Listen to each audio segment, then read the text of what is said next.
For today's video guys, ang pagpunta natin sa ating mga namayapang mahal sa buhay.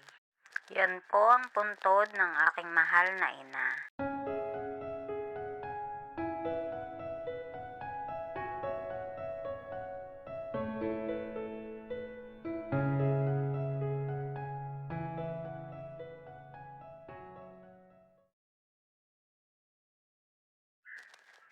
Dito naman po nakalibing ang aking mahal na anak at ang aking tatay. Ang baby ko po ay pinanganak ko noong 2011. Napaka-cute, napakataba. Pagkatapos nga po namin pumunta sa sementeryo ay nagutom ang mga person, kaya kumain muna kami sa Jollibee.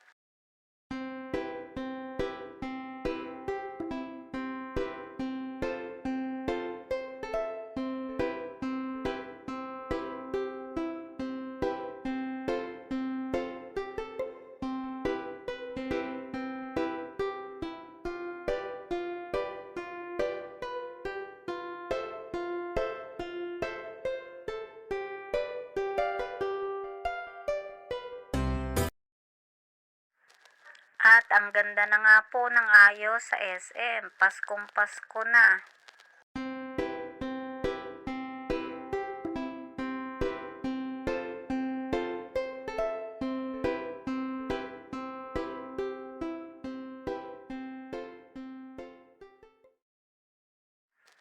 Salamat po sa inyong panonood. God bless.